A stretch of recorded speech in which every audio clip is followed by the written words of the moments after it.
সবাইকে আজকে আমরা যে টপিকটি আলোচনা করব ডেভেলপমেন্ট অফ ফিমেল গ্যামেটোফাইট বা মেগা গ্যামেটোজেনেসিস।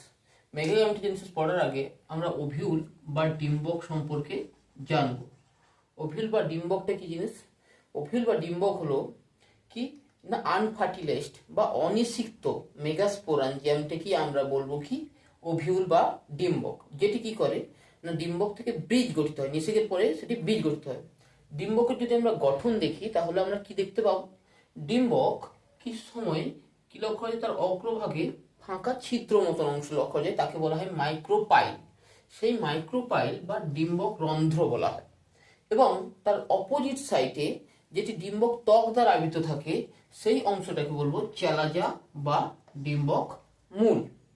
এবং আমরা দেখতে পাচ্ছি যে ওভিউলের মধ্যে যে অংশটি থাকছে তাকে বলা হয় কি, তাকে বলা হয় এমব্রায়ো স্যাক বা ভ্রূণস্থলী। ভ্রূণস্থলীর মধ্যে আমরা 8টা নিউক্লিয়াস লক্ষ্য করা যায়। সেই যে 8টা নিউক্লিয়াস লক্ষ্য করা যায় সেটা আমরা ডেভেলপমেন্ট অফ মেল গ্যামেটোফাইটে ভালো করে পড়বো। তার আগে আমরা কিছু এই ওভিউলের এক্সেসরি অঙ্গ থাকে, সেগুলো কি কি, একটি হলো হাইলাম আর একটা হলো ফিউনিকেল। অর্থাৎ ডিম্বকের যেটিকে আমরা বিন্ত বলি, স্টক লাইক রিজিয়ন, সেটাকে বলা হয় কি ফিউনিকেল বা ডিম্বক বিন্ত। এবং ডিম্বক যখন প্লাসেন্টা সাথে যে অংশে যুক্ত থাকে তখন তাকে বলা যায় হাইলাম। এইবারে আমরা ওভিউলের কি পড়বো, টাইপস পড়বো। ওভিউলের যদি আমরা টাইপস পড়ি তাহলে ওভিউলকে 6টি ভাগে ভাগ করা যায়। প্রথম যে ভাগটি হলো সেটি হলো অর্থোট্রপাস। অর্থোট্রপাস বা স্টেট ওভিউল বলতে পারি, কারণ এখানে মাইক্রোপাইল এবং চ্যালাজা এবং ফিউনিকেল পুরো স্টেট লাইনে লক্ষ্য করা যায়। এই অর্থোট্রপাস ওভিউল কার ক্ষেত্রে লক্ষ্য করা যায়? পলিগোনাম ক্ষেত্রে লক্ষ্য করা যায়। আর কার ক্ষেত্রে লক্ষ্য করা যায়? গোলমরিচ পাইপার নাইগ্রামের ক্ষেত্রে লক্ষ্য করা যায়। এরপরে নেক্সট ওভিউল হলো অ্যানাট্রপাস। অ্যানাট্রপাস ওভিউলকে বলা হয় ইনভার্টেড ওভিউল। এর ক্ষেত্রে অর্থোট্রপাসের ঠিক উল্টোটা, মানে আমরা দেখি মাইক্রোপাইলটা কোথায় থাকবে, নিচের দিকে থাকবে, ব্যাডাল পোর্শনে থাকবে, এবং চ্যালাজাটা থাকবে কি এপেক্স পোর্শনে থাকবে। এটা কার ক্ষেত্রে লক্ষ্য যায়? মটরের ক্ষেত্রে লক্ষ্য যায় পাইথন স্যাটিভাম, ছোলা, কাইকার অ্যারিয়েন্টাম, দুটি হলো কি লেগুমিনোসি ফ্যামিলির গাছ। তারপরে হলো অ্যাম্ফিট্রপাস ওভিউল। অ্যাম্ফিট্রপাস ওভিউলের ক্ষেত্রে মাইক্রোপাইল ও চ্যালাজা ফিউনিকেলের সঙ্গে কি থাকবে, রাইট অ্যাঙ্গেল থাকবে, সমকোণে থাকবে। এটি হলো অ্যাম্ফিট্রপাস ওভিউল। অ্যাম্ফিট্রপাস ওভিউলের উদাহরণ হলো কি আফিম, প্যাপেভার, সোমনিফেরাম। তারপরে যে ওভিউলটি রয়েছে সেটি হলো কি ক্যাম্পাইলোট্রপাস ওভিউল। এটি কার্ভ শেপেড ওভিউল হয়। এই ওভিউল কার ক্ষেত্রে লক্ষ্য করা যায়? কলকাসুন্দা, ক্যাসিয়া অক্সিডেন্টালিস, সিজার পিনিয়াসের গাছ। তারপর হলো সর্ষে, ব্রাসিকা নাইগ্রা, ব্রাসিকেসি ফ্যামিলির গাছ। তারপর হলো হেমিয়ানাট্রপাস ওভিউল। এই হেমিয়ানাট্রপাস ওভিউল হলো কি হয় না হর্সু লাইক স্ট্রাকচার লক্ষ্য করা যায়, অশ্বর খুরের মতো স্ট্রাকচার লক্ষ্য করা যায়, হাফ কার্ভ স্ট্রাকচার। এরপরে আমরা যেটা পড়বো, এই হেমিয়ানাট্রপাস ওভিউল কার ক্ষেত্রে লক্ষ্য করা যায় না চাইনা পিঙ্ক বা ডায়ান্থাস চাইনেন্সিসের ক্ষেত্রে লক্ষ্য করা যায়। এরপরে আছে কি সার্সিনোট্রপাস ওভিউল। সার্সিনোট্রপাস ওভিউল কার ক্ষেত্রে লক্ষ্য করা যায় না ক্যাকটাস ফ্যামিলির ক্ষেত্রে, ফোনিমনসা ওপিয়ালসিয়া ডালেনের ক্ষেত্রে লক্ষ্য করা যায়। এটা একটি বৃহৎ আকারের ওভিউল এবং এর ক্ষেত্রে এটি একটি বলয় আকারে আবৃত থাকে।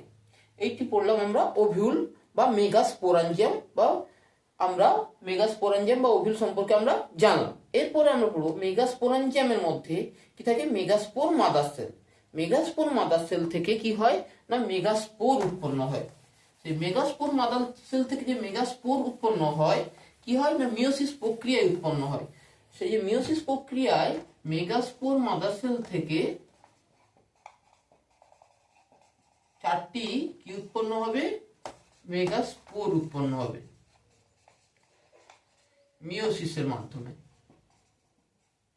4টি যে মেগাস্পোর উৎপন্ন হলো, 4টি মেগাস্পোরের মধ্যে একটি মাত্র সক্রিয় থাকে, বাকিগুলো নিষ্ক্রিয় অবস্থা থাকে।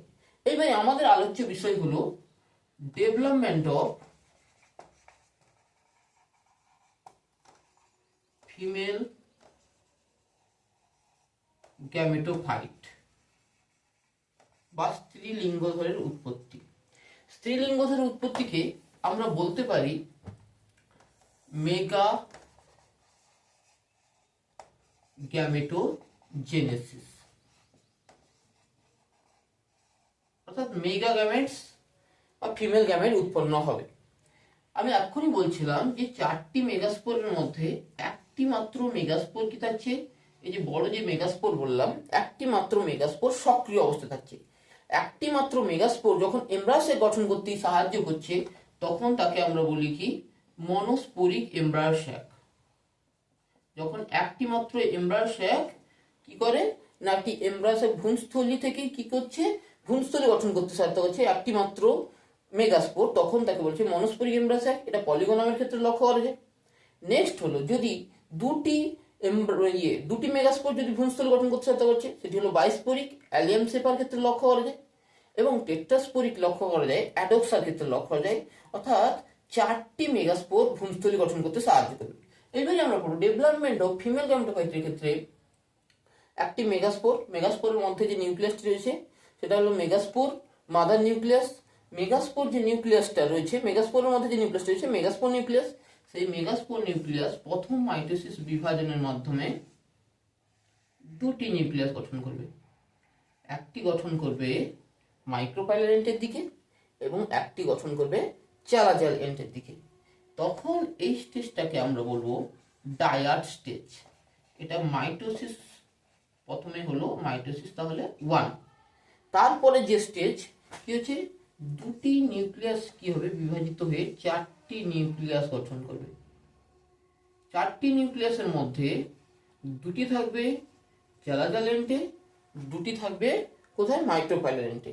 তখন তাকে আমরা বলবো কি, টেট্রাড স্টেজ। এটি হলো মাইটোসিস 2।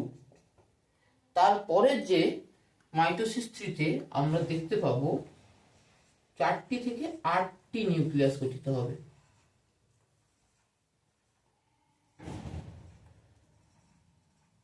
একে বলবো আমরা কোয়াড্রেট স্টেজ।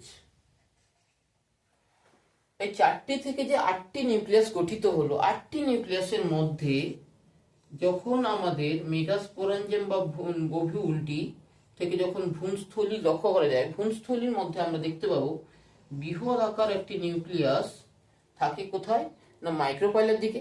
তার পাশের দুটো নিউক্লিয়াস লক্ষ্য করা যায়। পাশের দুটো নিউক্লিয়াসকে আমরা বলি সাইনার্জিডস এবং বৃহৎ আকারের নিউক্লিয়াসটিকে বলি আমরা ওভাম বা ডিম্বাণু। একদম নিচের দিকে আমরা 3টি যখন নিউক্লিয়াস লক্ষ্য করা যাচ্ছে, তাদের বলি আমরা অ্যান্টিপোডাল সেল বা বাংলায় বলে প্রতিপাদক কোষ সমষ্টি। এবং কেন্দ্রের দিকে দুটি নিউক্লিয়াস লক্ষ্য করা যাচ্ছে, তখন তাদের বলা হয় নির্ণীত নিউক্লিয়াস বা ডিফিনাইট নিউক্লিয়াস। এইটা হলো কি ডেভেলপমেন্ট অফ ফিমেল গ্যামেটোফাইট। এইবারে আমরা জানবো এর পরে যে টপিকটা আছে সেটি হলো কি পোলেন পিস্টল ইন্টারাকশন।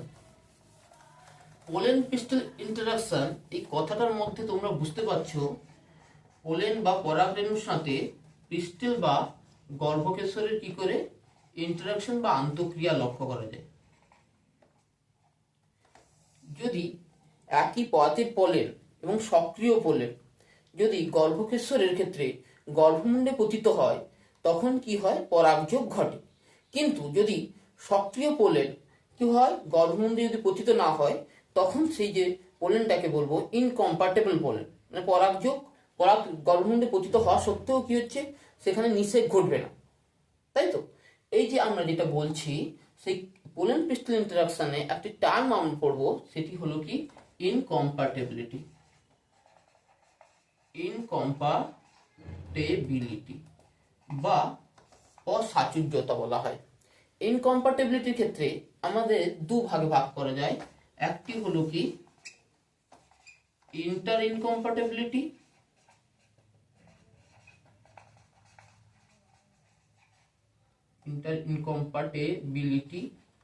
আরেকটি হলো কি ইন্ট্রা ইনকম্পাটেবিলিটি।